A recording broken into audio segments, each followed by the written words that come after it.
Pada pagi hari ini kita masih dapat menjalankan ibadah salat subuh di Masjid Al-Muslimin ini dalam keadaan sehat walafiat. Salawat dan salam tak lupa kita sanjungkan kehadiran Nabi besar Muhammad sallallahu alaihi wasallam. Semoga dengan kita sering membaca salawat, nanti kelak yaumul qiyamah kita akan mendapatkan syafaat dari Rasulullah SAW dengan izin Allah.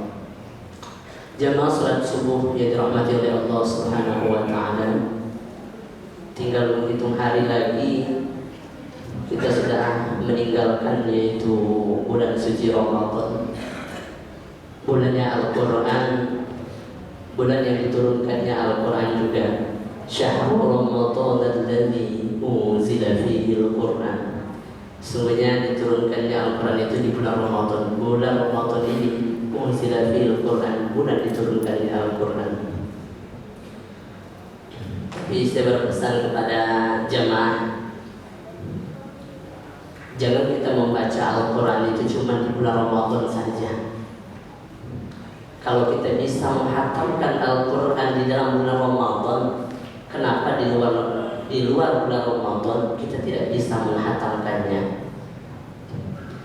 Kalau kita senantiasa membaca Al-Quran di bulan Ramadan, kenapa di luar Ramadan kita nggak senantiasa tidak mau membaca Al-Quran? Jadi bulan Ramadan ini hanya bulan tarbiyah, bulan pembelajaran. Ketika kita sering belajar Al-Quran, yuk kita aplikasikan di luar bulan Ramadan, kebiasaan kita di bulan Ramadan ini. Al-Quran adalah kalamullah, kitab Allah yang suci, yang diturunkan oleh Allah melalui malaikat Jibril kepada Nabi Muhammad sallallahu alaihi wasallam. Al-Quran terdiri dari 30 juzuk, nggak bisa digugat lagi. Kalau ada Al-Quran yang lebih dari 30 juz, itu dipertanyakan Al-Qurannya. Al-Quran terdiri dari 114 surah. Begitu juga dengan surahnya. Kalau ada surah-surah dalam Al-Quran nambah, itu dipertanyakan Al-Qurannya. Ayat dalam Al-Quran 6.236 ayat. Kalau ada yang berbicara 6.666 ayat, itu nggak salah, tetapi keliru. Ya, kita ngitungnya gampang. Al-Fatihah 7 ayat, Al-Baqarah ada 286 ayat, Ali Imran ada 200 ayat, terus sampai seterusnya, sampai An-Naba ayat 30 ayat, berjumlah 6.236 ayat. Kata dalam Al-Quran itu 77.439 kata. 77.439 kata. Satu kata hilang dalam Al-Quran, salah Al-Qurannya. Ya, sekarang udah ada cetakan Al-Quran itu yang salah. Saya sendiri yang melihatnya. Ada santri kita, Soleh namanya, ngaji, itu harokannya salah. Ya, akhirnya disimpan di gudang ada. Makanya. Dan selanjutnya huruf dalam Al-Quran, ada juga huruf dalam Al-Quran. Itu dalam tafsir dijelaskan 340.740 huruf, itu huruf dalam Al-Quran. Jemaah salat subuh yang dirahmati oleh Allah Subhanahu wa taala, yuk kita senantiasa membaca Al-Quran, karena Al-Quran ini salah satu yang bisa mensyafaati kita di yaumil qiyamah. Memang ada banyak yang bisa mensyafaati kita di yaumil qiyamah. Nabi Muhammad dengan izin Allah insyaallah bisa mensyafaati kita. Anak yang soleh itu bisa mensyafaati kita. Bahkan teman kita yang soleh itu bisa juga menolong kita di yaumil qiyamah. Sekarang kita berbicara tentang Al-Quran. Dalam hadis riwayat Bukhari Muslim diterangkan, Iqra'ul Quran, bacalah Al-Quran. Jadi kita membacanya dulu, tahu artinya atau nggak tahu artinya, yang penting kita baca dulu. Ketika orang rajin membaca Al-Quran, Iqra'ul Quran, fa innahu ya'ti yaumal qiyamah syafi'an li ashabi. Maka sesungguhnya ini Al-Quran ya'ti yaumal qiyamah, akan datang di yaumul qiyamah nanti syafi'an li ashabi. Itu menolong bagi yang membacanya, mensyafaati yang membacanya. Jadi kita jangan bosan-bosan untuk membaca tentang Al-Quran banyak sekali. Khairukum man ta'allama Al-Quran wa 'allama. Sebaik-baik kita adalah orang yang belajar Al-Quran dan mengajarkannya. Man qara'a harfan min kitabillahi falahu hasanah wal hasanatu bi asyri amsalha. La aqulu alif lam mim harfun walakin alifun harfun wa lamun harfun wa mimun harfun. Man qara'a, barang siapa yang membaca min kitabillahi, dari kitab Allah, falahu, maka yang membaca ini al hasanah, diberi satu kebaikan. Wal hasanatu bi asyri amsalha, satu kebaikan ini dilipat gandakan 10 kebaikan. La aqulu alif lam mim, kata Rasulullah, aku tidak membaca alif lam mim itu satu huruf, walakin, tetapi, alifun harfun wa lamun harfun wa mimun harfun. Alif satu huruf, lam satu huruf, dan mim satu huruf. Alif lam mim, itu ada berapa huruf? 3 huruf. Kalau satu hurufnya 10 kebaikan, 3 huruf menjadi 30 kebaikan. Kata Pak Haji Alom, dihitung-hitung pahalanya. Itu kalau mau berbicara tentang pahala, subhanallah, banyak sekali. Al-Quran ini memberikan pahala kepada kita. Makanya kalau kita ingin disyafaati oleh Al-Quran, harus rajin-rajin membaca Al-Quran. Dan berbicara tentang syafaat, Rasulullah juga bisa mensyafaati kita dengan izin Allah yaumul qiyamah nanti. Orang yang disyafaati terutama orang yang cinta kepada Rasulullah SAW. Bukti cinta kita kepada Rasulullah SAW, ya setidaknya kita sering menjalankan sunnah Rasulullah. Sunnah Rasulullah itu banyak sekali. Kalau berbicara tentang sholat, ada sholat tahajud. Sholat tahajud ini salah satu sholat yang tidak pernah ditinggalkan oleh Rasulullah. Sholat tahajud walaupun ini sunnah. Ada sholat duha, ada sholat qobliyah, sholat ba'diyah, sholat hajat. Yang kita jalankan sekarang ini sholat qiyamul lail, sholat tarawih. Ini salah satu kebiasaan Rasulullah ketika di bulan Ramadan. Kita senantiasa menjalankan sunnah Rasulullah. Itu bukti kita cinta kepada Rasulullah SAW. Ngaku cinta pada Rasulullah, ingin syafaat Rasulullah, sholawat nggak pernah dibaca. Ingin syafaat Rasulullah, sunnah-sunnah Rasulullah nggak dibaca. Coba kita sehari-hari itu kita pakai sunnah Rasulullah. Banyak sekali yang telah diajarkan oleh Rasulullah SAW. Ketika mau makan aja kita diajarin baca doa. Allahumma barik lana fima razaqtana wa qina adzabannar. Selesai makan baca doa. Alhamdulillahilladzi at'amana wa saqana wa ja'alna minal muslimin. Mau tidur baca doa. Bismika Allahumma ahya wa bismika amut. Bangun tidur baca doa. Alhamdulillahilladzi ahyana ba'da ma amatana wa ilaihi nusyur. Masuk kamar mandi, Allahumma inni a'udzubika minal khubuthi wal khaba'ith. Keluar kamar mandi, ghufranaka alhamdulillahilladzi azaba 'an azza wa afani. Ketika kita ingin keluar rumah, baca doa. Bismillahirrahmanirrahim, tawakkaltu 'ala Allah. Ketika kita ngelihat pagi hari, kita membaca doa juga.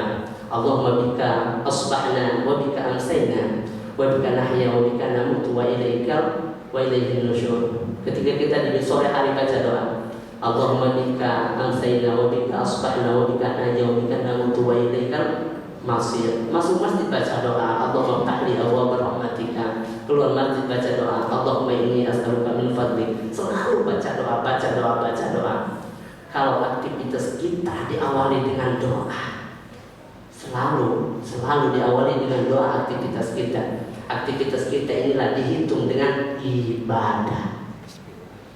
Tapi kalau kita nggak pernah baca doa, mau gimana ngitungnya dengan ibadah?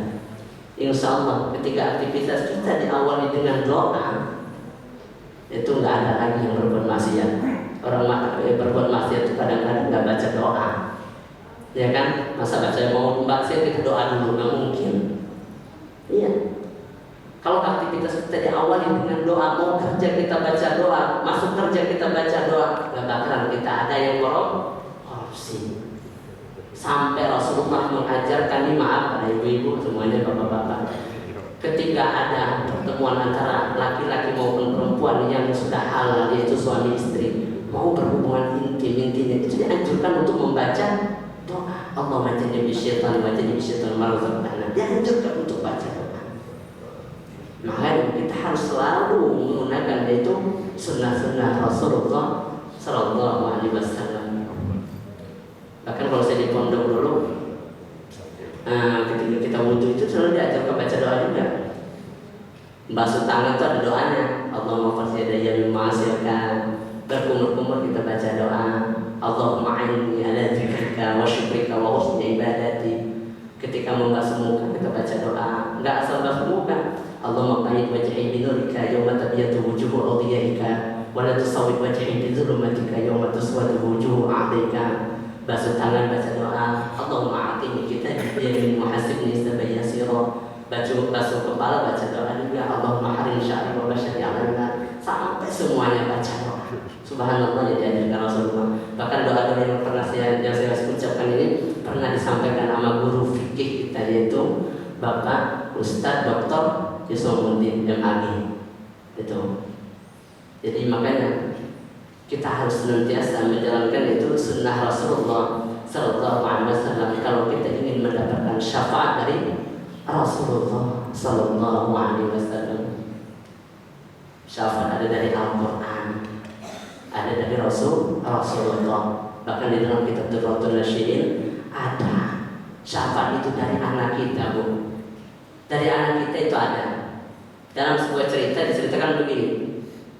Yang pertama, anak ini mau masuk neraka, sedangkan orang tuanya selangkah lagi mau masuk surga. Tetapi ketika anaknya mau diceburkan ke neraka, protes anaknya. Apa katanya? Gak mungkin katanya kalau saya sendiri masuk neraka. Gak adil katanya. Karena saya masuk neraka ini karena orang tua saya juga. Orang tua saya yang enggak mendidik saya untuk keagamaan. Orang tua saya yang enggak ngajarin saya tentang Al-Quran. Saya enggak pakai kerudung, orang tua saya biasa-biasa aja. Saya berbuat maksiat, orang tua saya biasa-biasa aja. Saya enggak sholat, orang tua saya membiarkan saya. Jadi saya masuk neraka ini karena orang tua saya. Jadi tolong keadilan katanya. Di sana minta keadilan, ini soal Anda minta keadilan. Akhirnya apa? Orang tuanya selangkah lagi mau masuk surga, ditarik, dipanggil oleh malaikat, ditanya apa ini anak si fulan? Ya, singkat cerita, karena anak yang tidak dididik untuk agama, anak juga bisa menjerumuskan kita ke dalam neraka. Jamaah sholat subuhnya dirahmati oleh Allah Subhanahu wa Ta'ala. Itu nauzubillah summa nauzubillah. Tapi sebaliknya, ada juga anak yang mensyafaati kita, menolong kita ketika orang tuanya masuk ke dalam neraka, sedangkan anak ini mau masuk ke dalam surga. Akhirnya anak tadi nggak mau masuk ke dalam surga. Apa katanya? Kalau saya mau masuk surga, lebih baik saya masuk neraka. Karena saya masuk surga ini karena orang tua saya. Orang tua saya yang mengajarkan saya.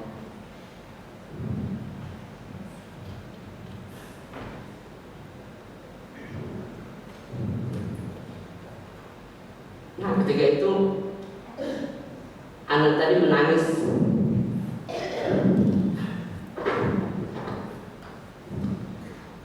Dan dia menjawab itu kedua orang tuanya. Dalam satu riwayat, api neraka itu tidak bisa dibakar oleh orang yang tidak berdosa. Dengan singkat cerita dalam kitab Durratun Nasyidin ini, anak akhirnya bisa menolong orang tuanya. Orang tuanya tadi diangkat oleh Allah Subhanahu wa Ta'ala ke dalam surga. Itu karena anaknya. Bahkan kalau Bapak baca Al-Quran tidak ada juga dalam Al-Quran itu ada. Itu anak bisa bersyafaat kita. Makanya jadikan anak kita anak yang soleh, anak yang soleh. Kalau pengen syafaat itu banyak. Ada syafaat dari teman kita. Pengen syafaat dari Al-Quran, ya baca Al-Quran. Kita orang Islam ngaku Islam gak bisa baca Quran, maksudnya baca Al-Quran. Al-Quran, baca Al-Quran. Kalau ingin syafaat dari Al-Quran, karena minimal kita orang Islam, minimal ketika kita mengaku Islam, ketika kita iman kepada Al-Quran, ketika kita percaya kepada kitab Allah, itu minimal kita bisa membaca Al-Quran. Betapa banyak orang Indonesia sekarang yang nggak bisa membaca Al-Quran, padahal Indonesia ini jujur 80% agama Islam. 80% agama Islam. Tapi kalau Islamnya kita lihat dari bacaan Al-Quran saja nih, banyak nggak orang Indonesia atau orang Islam yang nggak bisa baca Quran? Banyak. Paling tinggal 50% kalau dicari seperti itu. Orang Islam yang bisa baca Quran. Kalau orang Islam kita cari orang Islam yang benar-benar bagus bacaan Al-Qurannya, paling tinggal 30%. Iya. Saya ngajar di kedua Ikatan Pembaca Penghafal Al-Quran Bandar Lampung di Umniyati. Rupanya jangankan 2 kalimat syahadat, Pak, menyebutkan kata Allah aja banyak yang keliru kita ini. Iya, saya tes ibu-ibu 2 kalimat syahadat sebelum mengaji. Asyhadu an la ilaha illallah wa asyhadu anna Muhammadar Rasulullah. Itu aja kadang masih banyak yang salah. Terus ketika saya tes, coba kita nyebutin nama Allah, rupanya ada kalimat Allah, ada kalimat wow yang nempel di sana. Itu kan pasti salah. Ada juga yang nyebutin Gusti Allah. Itu udah pasti salah. Itu kalau kalimat Allah itu pasti banyak gitu yang salah. Jadi kalimat Allah itu alif nyambung kelam langsung Allah. Yang imam-imam kadang-kadang ada yang Allahu Akbar. Kalau kalimat Allahnya hanya dipanjangkan, apa kata Ustaz Bisumuddin? Itu kalimat pertanyaan, bukan Allah Maha Besar. Artinya apakah Allah Maha Besar? Kalau barnya dipanjangkan Allahu Akbar, contoh pastinya ya kayak pasti benar. Tapi kalau barnya dipanjangkan itu bukan besar, artinya beduk yang besar. Allah beduk yang besar. Nah, salah nggak? Salah. Makanya minimal kita rajin membaca Quran, kita gali lagi Al-Quran. Kalau kita ingin syafaat dari Al-Quran, dari Al-Quran, itu baru ngelihat dari Al-Quran aja Indonesia paling tinggal 30%.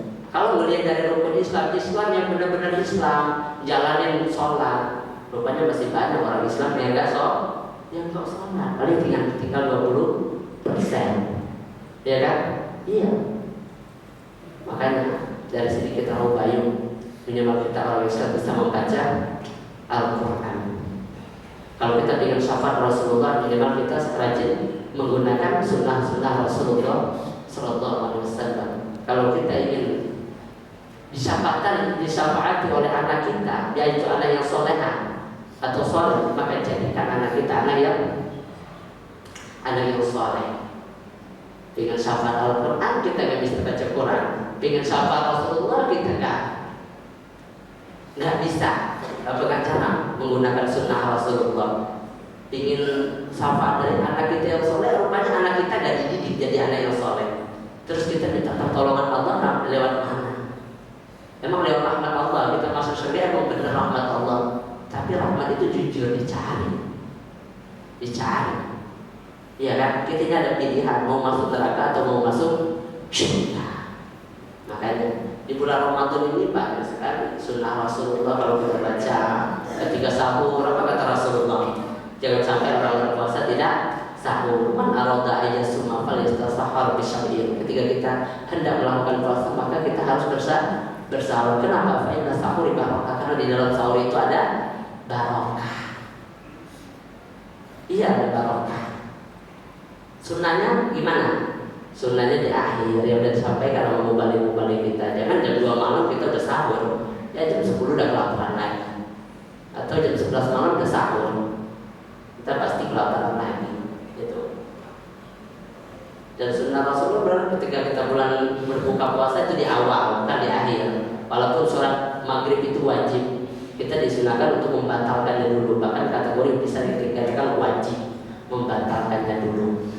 Sunnah berbuka puasa apa? Makan buah kurma 3 atau ganjil, itu sholat tarawih, sholat witir dan lain sebagainya. Mungkin ini saja dapat saya sampaikan. Semoga ada manfaatnya. Subhanallah wa bihamdika asyhadu an la ilaha illa anta astaghfiruka wa atubu ilaik. Semoga kita bisa mendapatkan syafaat baik dari Al-Quran, baik dari Rasulullah ataupun anak kita nanti. Assalamualaikum warahmatullahi wabarakatuh.